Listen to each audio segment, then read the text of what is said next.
ilo tong trayang kan pa vaname voni chawlhni hundu om tak mai Sailutar ra kan ko ran member tenen mangdun theitura hun min pe hi kan lo mai hnen alom thu kan soye kan hun hi kuta kan da a divine service hung zongin har san laka min veng him la tharawa thanlen na lok na min peturin isu mingin kan dile amen ale hei vo in nia sabat nia te khochatak noya ya inkhawm thein pathian in damna le shiselna min pe alom om hle me ya masain pathian ming chu fakin omro se cha inkhawm te kan chan don to anga pathian to thanglim ai lo ngai thang u Jonathan khat bung ni chang khat kanau te u thil in ti swal lo nan heng thu hin hena ka ja kan hi tin tu po in thil ati swal chuan pa hne na mi soipui tu Iswa Krista mi fel chu kan neye tile Johanna ton tumbung khachang li ka fa te thu taka an omti ka sha ta liam alom na sajok reng ka nei love ti khani se pathianin thu kan char te kan zatan mal min som sakro se tuna chuanin kan channa hlatan Adventists labu mi hla number zani somsari pathumna khovel hi bauma se ti kha kan zawaya dingin kan sa anga ti chuan kan sak zo apulian thunga channa tong trai min nei sak turin kan som hal don nya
lalpa kathian min mangai tu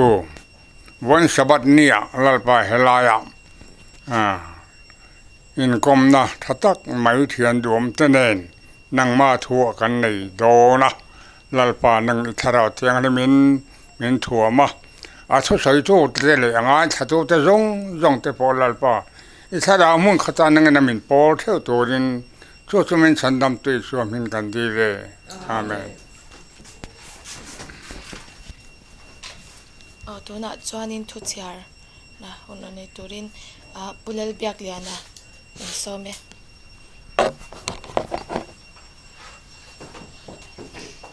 thu ma kan lo do menga ai pathian zara nung dama lim le lom taka khulai ai zola tang te amin an thon he ke ni chon Sailutar ko kan Adventists ai o in lom thu ka han sei ni phot ro se chuan kan in rin lok theidan hemi ka thir zo hian tholom khon tu tang khan pudul lala ani don lo in ro man sila thang kan thir ngal menge kan thil nei te awanga pathian chi bei kan bung na chan chu athu tiama adin nget thlat thin awang ani kan bible hi pathian thu tiamna in akhat vek mea pol chuan pathian thu tiam te chu engzat poni se ama chuan ani ti chu a om si a korena than ni bung kha chang som mea elener heng te chu lomeng chuan ati thu zom tu te chuan rin helna nei mi lovin athu tiam te hlen fam kimna an abais an beisai ani krista te khin thu te pe katia fred strin uita chu lo nei mi ania atlai te chu rannungin anti chiat sak awang chuan aril ru ana em meya ati chuan an ina ho in afanu helenin nen chuan an ti dun ta a heleni chuan kapa soma pakhat hi ipethin tiro ti in a han jota apa chuan ope ti in achanga afanu chuan pathian hena kan dil phot chuan athu tiam ange in rannung te po hi a hnot bo vek thei don lomni ati a afanu thu sei chu athin lunga ne ta khop mai a thing thi in antong trai dun ta ani malakia ti kan moni eiral tu chu kakap sa ti ni takane kakap sa ang cheu a in lei ra te chu ati chi sak to lo wang cheu pathian thu tiam chu alo thleng dik ta a tlai ei chetu drannung te chu no dar vekin an omta ani atun kar achunga soma pakhat le tholom dangterin om taka kan pek chuan pathian thu tiam te kan dong theidon ani chu jong chu ani a kan tiri te chula pana tharen malmen som sak ro se tholom chu la ali thang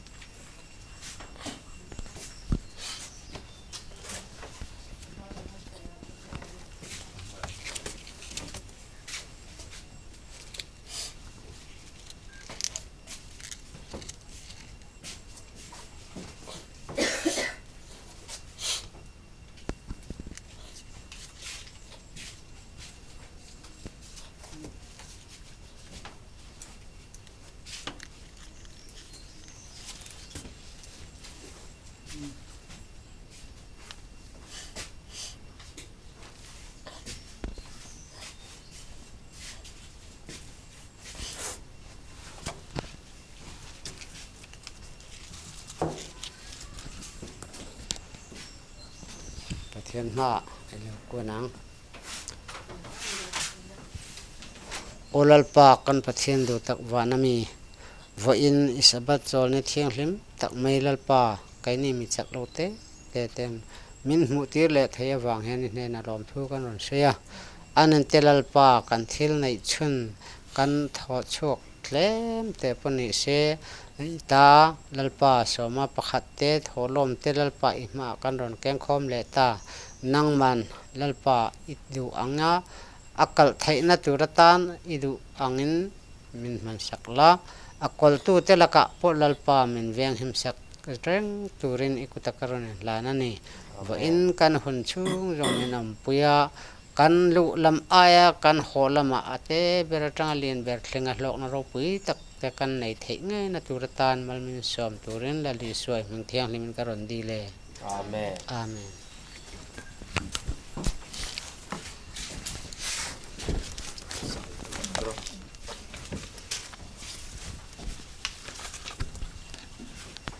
tu na chan pathian fakna hla mi ron hlan sak turin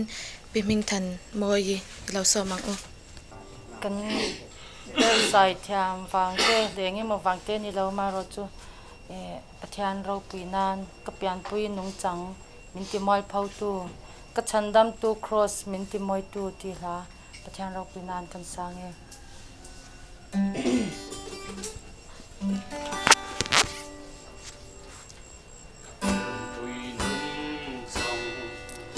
min ti mol phau tu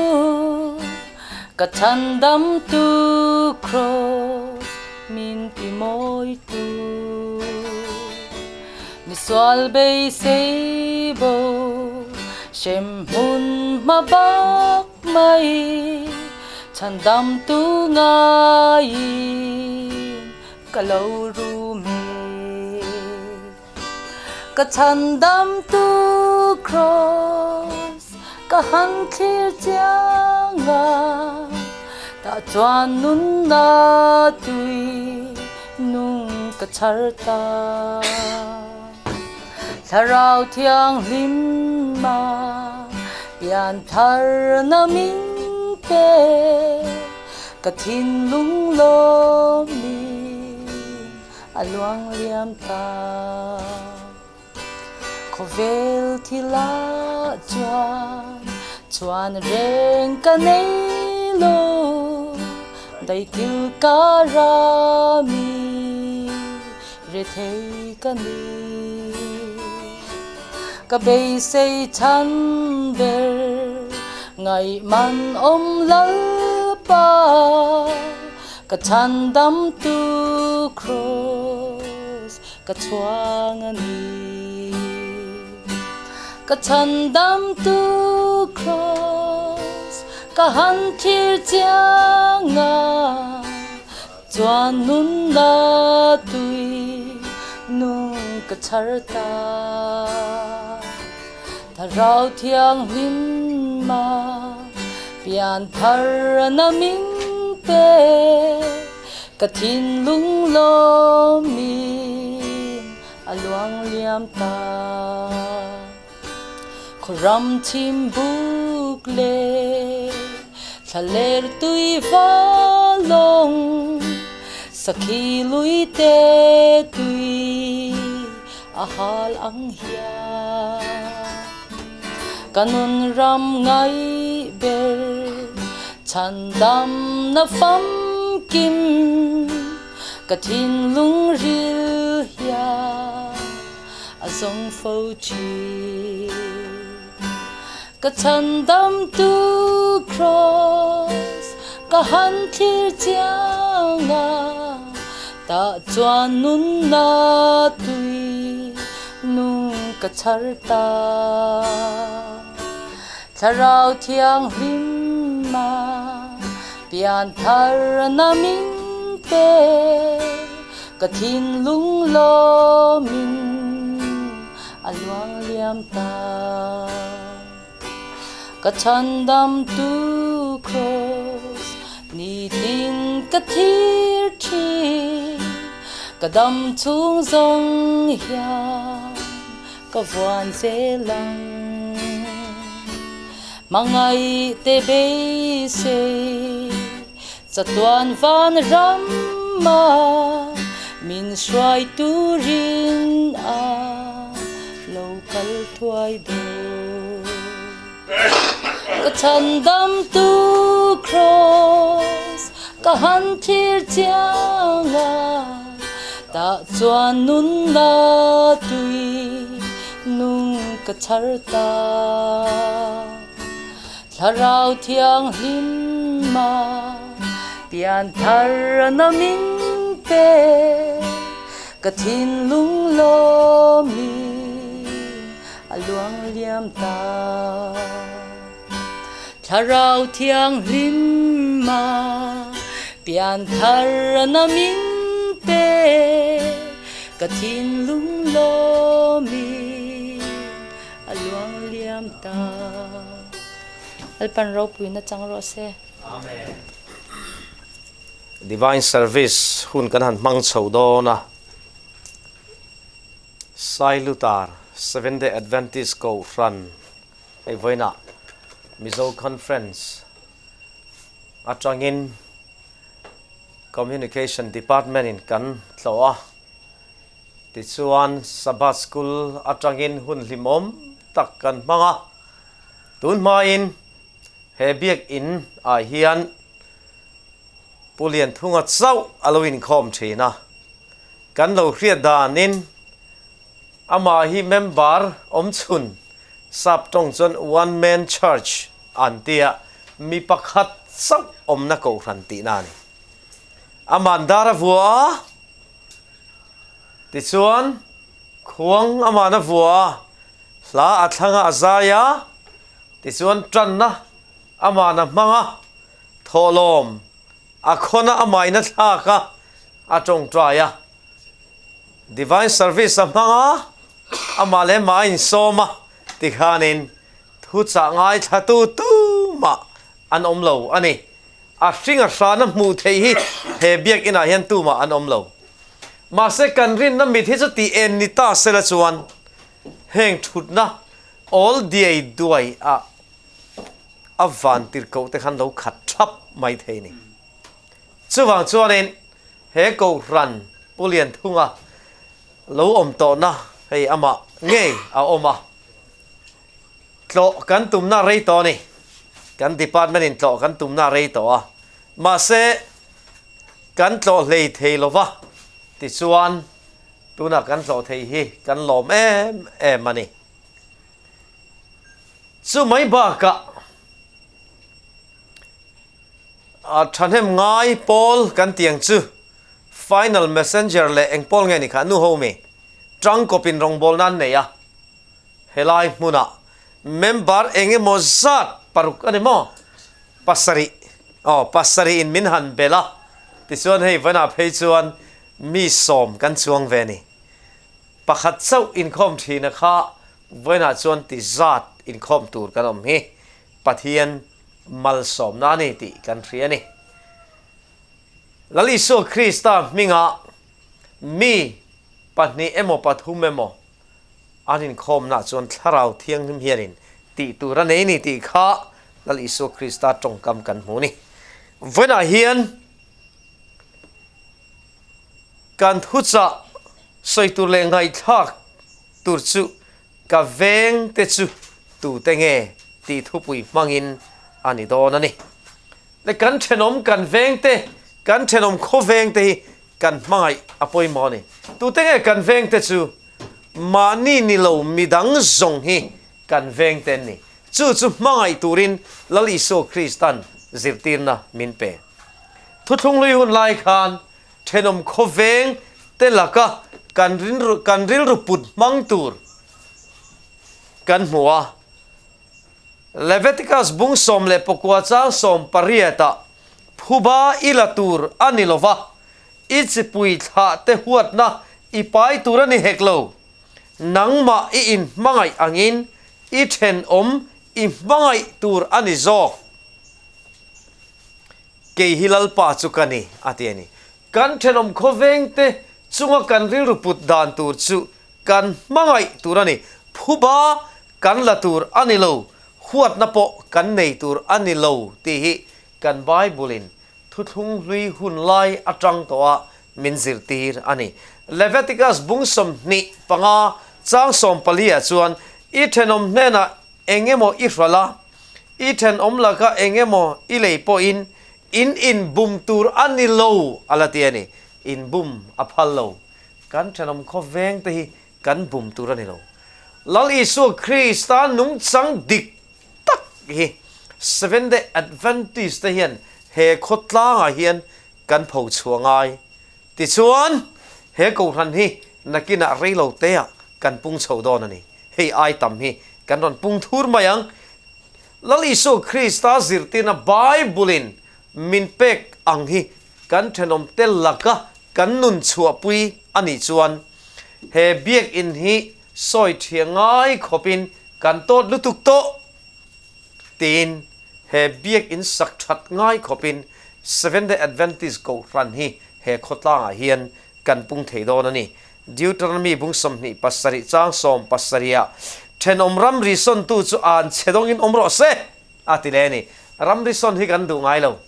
mizo pi le puwa po ram rison chu an chia anti thini tro ram rison hi mizo te po hian kan du lo kan pi le pu ten Bible po hian alo du reng reng lo ram rison hi in huna zim viau phei chuanin ram rison hi chak thin ngotin a rinom fit ni vel kan son phei chon kan in chung kha fit ni na zau phel bel dei theidon ti na ni chuwan chuan ram rison hi a it viau mai thei ma se kan Bible in phaltat lo thu fing te bung thum chang somni pakua a i thenom chunga thil thalo suang tua su ngai ngam takin ikianga a ti hresi in atiani kan then kan thian te kan bula ngai ngam taka an lain an chunga thil thalo kan suang tua turani lo an chunga thil thalo ti chak na po hi kan nei tur ani lo kan thenom ten ni tlat thu fing te bung som pakhat chang som pahnia a thenom husit tu chu fin na anei lova riat na nei mi ero chu angoi thin atiani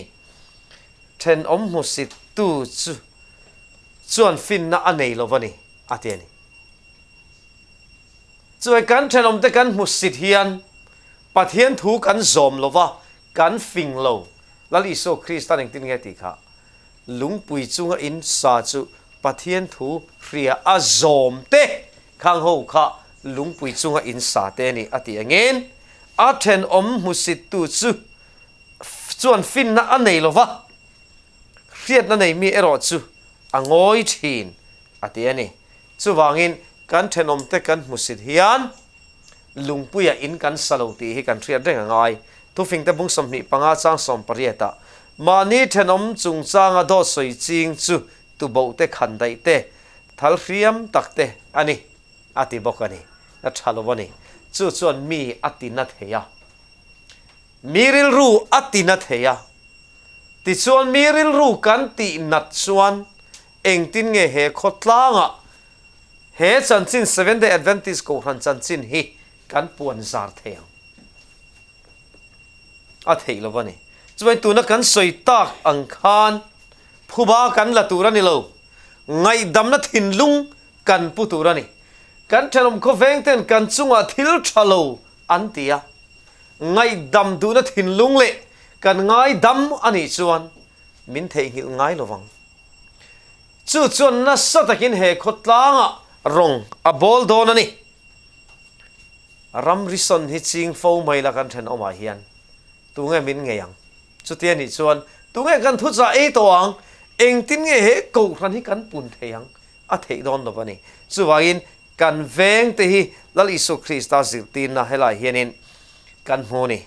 tlangwal pakhat chu lali so mi pakhat chu lali so Krista ne na alo kala luka bung som chang som ni panga tang khani zirtir tu chatona nun na nei na turin eng tin nge ka tiang atiani chatona nun na nei turin eng tin nge ka tiang lali so Krista chon dan le khabu enge ziak ni chuta chon enge ichhia thin tin alo zota chupa chuan lalpa i pathian chu i thin lung zong zongin i tharau zong zongin i chak na zong zongin i ril ru zong zongin zong zong voili amangani i mangai turani atiani lali su Krista i thin lung chan ve chau amangai apom lo kan thin lung zong zongin kan tharau zong zongin kan chak na zong zongin kan ril ru zong zongin lali so Krista hi kan mangai turani tin supa chuan lali so Krista ne na asoi ni sorry lal Isu Christan eng tin nge ti kha I chang dik zet mai e chu ti chuan ti la inungang atiani a thin lung lal Isu Christan a hria a chan na tur po kha a hrelok ani mai thei lal Isu Christan chu tiang chuan ti la inungang kan thin lung zong songa pathian kan mangaya kan tharau zong zonga kan mangaya kan chakna zong zonga kan ru zong zonga kan mangai ani chuan chu pathian in du dan ani hepa po hi chan dam om tur chuan azir tir chu pathian mangai ro ti kha ni pathian mangai ro maro chu pa chuan in thiam in chantir ala tum ta cheu melal Isu Christa nena ani le ka veng te chu tu te nge ala ti ta zelan ka veng te chu tu te nge heta tak hian lal Isu Christa khan samari mi tha chanchin kha thon thu angin asoya zirtirna apetani zirtirna pekna chuan hei a thon thu a khanin chang som thuma mi tu emo Jerusalem khua tangin Jericho khua azukal dona atiani azukal dona zukani chuanin a chuk thadona ti na te po akok mai thei ta chuanin kalkong akal line suam mang atok lau maya suam mang chuan asil fen an lo hli saka an lo lak sak veka saruakin an kalsana an vong ngeka thilek lekin an dani tikha kan bible kan muni chuti lai chuan mang ang em a thi chonga a om lai chuan pui thiam tu emo chu mi konga chuan azukal kher ani ati khami kong kha a lalutuk lo mel som panga vela hlani mo mel som panga hla sum don na mun pui suam mang te po sum don na mun pui le kal tam na ni wangin suam mang te po an tam chu wang son mixing amalin an kal ngai vak lo ani suam mang khan hla wani veng tu te po an thuai thin poisa choin anti ngopik tak paltlang angaya suta chuanin pui thiam azukalani je pui thiam azukala pui thiam chuan suam mang tok achu azupmuwa ti chuan sir le lama a hela ti khan apum peltani kan tran pui ange ati reng lo tran pui atum lo enga tinge a u nau pa a chier lo kan u nau tak kan pian pui ni ta sela eng tin nge kan tia kan rin kan pian pui kan nu le ka pa din mun ni se khalai suam mang tok akha kan tran pui em ke pon ka tran pui ma se kan pian pui u le nau te an ni lo awanga kan ngai tha hi adik lo ani ti lal Isu Christan heta hian zirtir na petani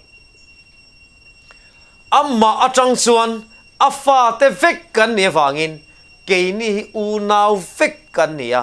in mangai tur kan ni ti kan bible in min zirtir ani chu tiang che chuan he khotla a 7 day Adventist go ran member in lo nia go ran member kanin mangai big turani ti hi chu adikani ma se atok lo kan in chunga kan chen pui kan nu pui fanau te hi kan mangai big turani ti hi adikani ma se atok lo kan thenom kho veng te hi kan mangai tel angai har sadna an toin kan tlan che theilo apani na chuan chu tiang bokin levia chi mi pakhat po chu mi mun chu alo theng vele a ani po chu na mu vele kong sir le lama hel ve tamaya atiani levia chi po chuanin a hel tamaya ni chan pui kha atum reng lo ani po pui thiam chu ni ve tho ani levia chin ni wai rong bol tu an ni le ngal ke ni po rong bol tu gan ni rong bol tu tan phei chuan kan tlan chathiang reng lo ti chona hel ve tamaya amaro chu apathum na mi pathum gan muwa apathum na chu samari mi ania samari ramami tu emo atiani om je chu samari mi ani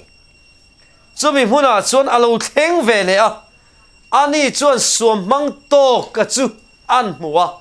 amang angani ti a ria tran pui nga ya ni ti a ria a u nau anga a en awangin akal pel theilo ti chuan suam mang to ka chu an koilet vel an ena hliam te ne ya a hliama te chuan damdoi an noya asa chunga chuan a chuan tira a omzia chu ama kha ke in akal ni ngei tu rani bible hian a soi zau to lo ti chuan khual buka akal puya a en koltani atiani atuk alo thlen chuan duli pahni chu a phora khual buk veng tu hne na apea lo en kolla hemi baga isen zong zong chu kalo kirle huna karon rulle vek ang setin an nu chia ta sumdong veiva kalmek ani awangin kha khual buk a khan a cham reng theilo ani lali su krista zo na chu chumi te pathum zinga chuan suam mang to ka veng te chu tu bernge nia irin atitani veng te mai tu ra zirtir na apeka khan suam mang to ka veng te chu tu bernge nia irin atia ani chuan a khongai tu chu tu nge khongai tu chu samari mi khani lali su kristan eng tin nge ti kha nang po chuang bok chuan vativero atitani khovela hian kan du am em maya mi nei sa mi kol sa po nei sak chu sak kan du ni aruk ringot a thon ringot mi nei sa mi in chunga mi hei suam hang te thu fing anti thina pakhat na chuan suam hang te thu fing chu kata chu kata ni ka sem chuak theilo mi ta po ita po hi kata ni chu vain kan nei tura ni tin mi an chu lui thina ni chung chu suam hang te thu fing ani anti thina ni engkim nei fik an duwa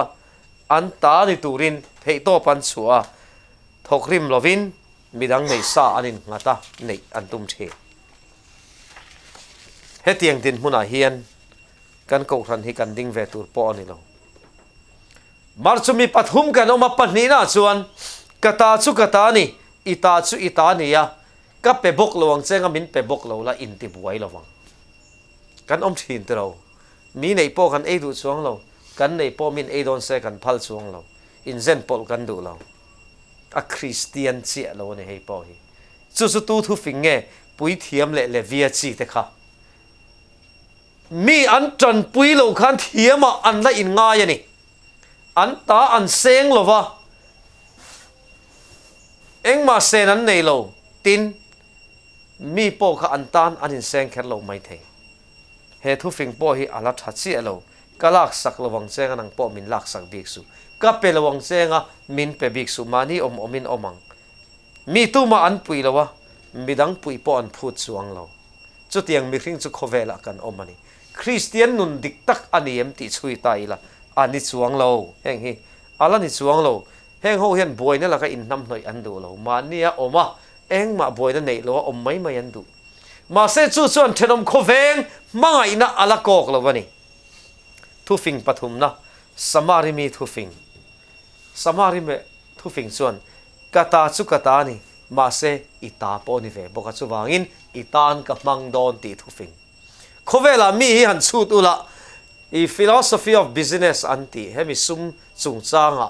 a thenom khoveng kanin leichin na chung changa chu ril ru pathum chu kan pu a khoya berngei om kha lo chut ve ta la kata chu kata ni ita po ni ve bok kalak sak lowang chenga ka pezo kang se min pui lo mala ke chon ka tran puyang che di thu fing samari mi thu fing hi ani chu chi chu lal isu krista thin lung kan sei chu ni le thu fing pathu mo mani ita chu ita ni ya kata chu kata ni ita chu kata ni chu vain kalak sang che ti thu fing mi ta a thlona rok tum ringot lak tum ringot khovela kan om tin panina chuan tu ma po an pelova tu ne na tang ma pon an lo an du lo ma ni om tu ma pon ngai sak lo ma ni om kha po kha lal iso Krista min zir ti dan lo pathum na chuan kata chu kata ni ita pon ye chu wangin engma i ne na tang dong lo ma ila ka pe don che ti hi lal iso Krista thin lung chu ni chu tak chu Seventh-day Adventists go ran te hian kan nun pui ani chuan nasa takin he khotlanga Sailutar khotlanga hian Seventh-day Adventists tian eng kan chi anga go ran hi kan punganga ten chu thil phal na nun chu lal isu Krista thinlung ani awangin mal som na kan don na tur kong po ani tlat awangin lal isu Krista thinlung angi kan putel ve angai ani chuwang chuanin samari mi rilru pu thei turin thei top kan chu ngai enge samari mi hi lal isu Kristan hela yan te khin thua aron man athon thu kan soi thui to lo mayanga samari mi te kan ti hi Juda tele Asuria ram atanga an sorfe vekto tiklat pila sarate hovina Juda rama an ronda chu Juda tenen in nei polna atangin nam sikhat alo pianga chu samari ti in vana hianin kan ko ta ni chuwang chuan samari ti hi a athon thu le ti chu a background kan soi thui lo wanga chu tiang chuan nam sikhat an lo pianga om zeta ka chu Judami Juda angreng dalo angreng in an trong poron da za chowiawa Judami te khan an mani chi le kuanga an pom theilowa chuwangin an in ngei lova an om dun theilowa Juda te tan ngat phei chuan Juda te hi trong kama phei chuan ui chou tluka po an ngai lo te an ni chuan helaya hian lal isu Kristan i veng te mangai ro tia thu alo hril hi hemi thon thu kal tang hian hril fia atum ta ni lal isu Krista khanin ti hian zona zo kan thriatenga chu mi te pathum zinga chuan suam mang ho to ka veng te chu tu bernge ni irin ati khania ani chuan a khongai tu kha atiani a khongai tu chu tu nge samari mi ani chu i veng te ni samari mi chu i veng te ni chu i veng te chu i mangai turani ti kha lal isu Krista zirtina ani helai hian suam mang to ka kha Juda din muna ada ani tin Judai ram ani wangin Juda ni ngei tura po ngai taila ti chon Juda in a huat em samari mi kha lal isu Krista thon thu soina hian a mangai turani Judami hian samari kha a ho turani lo a mangai turani a then omani lal isu Kristan chandam na a soina hian i mel ma i mangai turani ti azirtir na he samari chanchin hi a soi chuak ta ni unaw teu vana hian mel ma kan nei he Sailutar khua hian mel ma kan nei ani chuan lal isu Kristan ngai dam turin ati cheni i ngai dam lo chuan i rong bol na hi akal chak mi alawang tin nang ngei po hi van ramai thleng zo lawang lal isu Krista zirtina suam mang to ka veng te chu samari mi te an ni wangin suam mang to ka hian a veng te chu samari ni chu a mangai turani tuna a huat mek a hi a mangai thei turani a mangai thei ni kan huat mek a hi a mangai thei tlat dil ro pathian hne na dil ro lalpa he mi ka hot tlat maya mangai ka du ani lalpa min mangai ti ro a mangai lui thei ani atira mangai chialo mala mangai itum thlata pathian nena i dil boka i be bok chuan i mel ma i lo entrin kha i mangai em ma second mel ma te hi mangai kan tum thin lo awangin mangai theina thinlung pathian hian min pe mai theilo chuwai mangai kan tumanga tharau thianglim tran puina kan dilanga ato pato pa song kan ti zelanga pathian in mangai theina thinlung min pe chuwai i veng te chu mangai ro atiani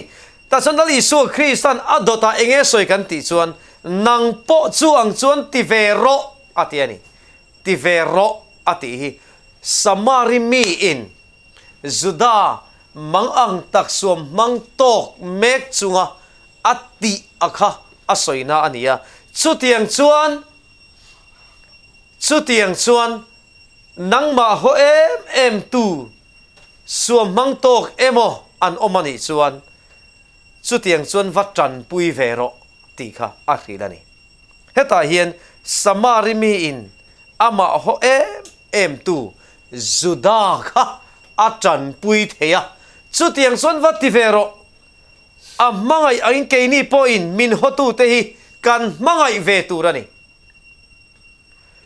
samari mi in ama ho em tu amangai thei ang hian min ho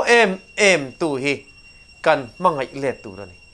kan huat em kan mangai anga min ho em tu po hi kan mangai thei bok chuan chu dan zo fam kim na alo ni ta ni dan zo fam kim na ani samari mi ti ang po hi keini po hian kan ti ve thei kan nun chua pui thei hei zet he mangai na zet hi chu mangai na fam kim lal isu Christian alo nei ang mangai kha ania pathian atanga chuak mangai na ni pathian dan kan zom kan ti hian chawlhni ser ringot anilo voina chawlhni kan sera engma kan tilova kan oma kan inkhawm ringot hi ani reng lo tual thalo ringot po anilo ruk lo ringot po alani chuang lo aziek anga thlir mai chuan mi thil ka rulova chawlhni ka sera minu ka ui relova tual ka that bok lova dan chu ka zom han ti mai chu olani tro ma se a khai khom na khan lal isu Christian eng tin nge ti kha luka bung som chang som ni pasaria khan tinani chuan lalpa i pathian chu i thinlung zong in i tharau zong in i chak na zong in i ril ru zong in i mangai turani adota nge nangma i in mangai angin i veng te po i mangai turani chu thupek pani chu pathian dan soma hian a inziak ani pathian kan mangai nia kan in khiat hian kan du tok mai turani lo kan veng te hi kan mangai tel angai veng te mangai siloin pathian mangai theilo pathian mangai siloin veng te mangai tak theilo he thil pan hi kal dun tlatani kan college kalai kan professor pakhatin thon thu min rila chu han soi ve ka duwa Africa rama missionary pastor pakhata oma tiani reverend missionary pakhata oma pathian mai na asoi war em mai ni chu missionary chuan rinale thilti in kung kai dan po asoi cham chi a mixing ina then oma mai turani ti te po chu thupuya anei jing hle ni chu tiang chuan missionary na Africa rama chuan avat hokani chu pastor chung kwa chuan ompui pakhat an ina an chhor an neya chu an chial lo chu mi thatak mai pastor chung kwa om tak thil reng ani dan tur anga ti chi pathian thu po ani anga zom du mi ania vai khat chu chung ko worship an neya to pa chuan lal biak na sairual turani ti kha ni china kan han sairual ang deuh khan chung ko pa ber chuan an rop ta top kharna chuan kan pa vanami ming zaum ro sen han ti khan an chia lo chuan an om pui tlangwal chuan a cham ve du tamia lo mai ni trong trai chuan zova pastor chuan an om pui hne na chuan enga tinge lalbiak na kha I cham ve lo ti in azot ta ni chu pa chuan kapu tu tin zinga ti hianin chungin khom kan neya sokhon ril tram ei nei lo an lo kala tukin zinga sokhon local I lo hau rep kha nang ni sokhon hi in local reng mai in nok sakin ni nom choro iti kha kalo ria kha sokhon local kha akal chuaka abula ka oma kavahan zak tak em pastor in ahen ka kalle ngai to lawang tin zak lu tukin pon chuaka chuwang chuan kan pa vanami iti khan I biak pathian le ka biak pathian I a in an ka ring lo tlat ka pathian chuan khatiang khan ti adu lowa I pathian chuan adu ani mai thei chuwangin I rual hian lal biak na hei hi ka cham ve thei lo chu ka cham lo chanani ti in afrila chuta missionary pastor chu a har chuak zok maya azak em mai ni azak em mai ni ti chuan chuta tang chuan kha pastor khan mi har sa lo kalte ati beidong ngai to lova ati zak ngai to lova ni tin an soi ni chu tiang chu ni tro pathian dan kan han soi te thakna dan kan han soi te chu kan soi thiam em apoi mo lai chu kan thenom khoveng kan mangai hi apoi mo lai chu ni chu kan bible min zir ti na ni lal iso Christian dan chung chang a soi na hian ada poi mo ber chu mangai na hi ni ti kan thria tangai mangai na kan nei mia lo chuan sabat hi eng ang pon sep tha in soma pakhat po hi noi tel ron pe ma ula mangai na kan nei lo chuan om zia nei lo a poi mo ber mai chu he mangai na hi ni chung ko worship I mang tha in mang tha ni mai thei thenom khoveng mangai na konga in tlabal le si ani chuan dan bo chetu in ni reng don ani sabat po isep thaviau mai thei ma se thenom khoveng I mangai lo chuan om zia nei lo dan bo chetu kha ini tho chuwangin thenom khoveng kan ti he ko khana I loi puile he kho chunga cheng te hi I then om te anni nangma lo zong hi I then om te anni chu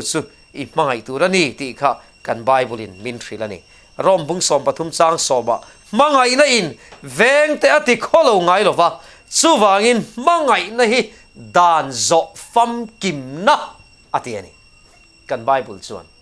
kan thanom kho veng te kan mangaya pathian kan mangai hian pathian dan chu kan zom fam kim don ani chu samari mi thin lung put angkha ani chu lal iso Krista thin lung chu ani top bernatan zakopa bungkhat sang somni passaria kan pathian le pa bit muwa sa khobiak dan thiang hlim le sual tel lo chu hei hi ni fara le mei thai te an re om laya kan le khovel bol lo kai lova in siam thin hi atiani chu hei hian enge soi thil dang soi lo hei hi ti la soi du lo amaro chu fara le mei thai te an re om laya kan ati pui antul huna tan pui na tho ani emo in suk turani emo chu tiang chu apoi mo ni khovel bol lo kai lova kan in siam po hi apoi mo ni ti in min zil tirani zuda ten samari mi te kha nol ma se isu na nol ve reng lo heyan isu chandam na zentel te po hi an tel veka samari mi te poilal isu Krista hen a huam tel veka a chandam na hen an leng vek lal isu Krista mangai na hen kan leng vekani a mangai na huang chung om tur le chu a mai na ang chu sem chuak ve turin lal Isu Krista hian voina hian Sailutar ko ran ni asom mol cho kan vai hian min som ani I then mangai ro I veng te mangai ro chu lal Isu Krista thin lungani mani then kho veng te mangai theu thei turin ho u in bo sayang uti in kanin som ani athu kan soilal panmal som ro se ole thu soi ropui tak le ngei nom tak mai kan ngai thia lom hle me tun divine service a kan tholom la khom kha cheng zathum ani e tuna chang kan bana la tan Adventists la bumi la number zathum somruk le pakhatna iswa mangai na le chatna ti kha kan zawai dingin kan sanga kan sak zowa kan thu soi tu bana chungchai me ne sakturin kan som hal don ya Iswa mangai na le chana le samai na ifada anang ing le masona kanlana han wasaya panam ka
ilo trong trayang kan pa du tak van ro puyemi Sabbath school kan zira trangin divine service kan zo thlengin min kai ruai har sat na eng ma tok lova him tak ralmuang takanangin min vena wangi na lom thu kan soye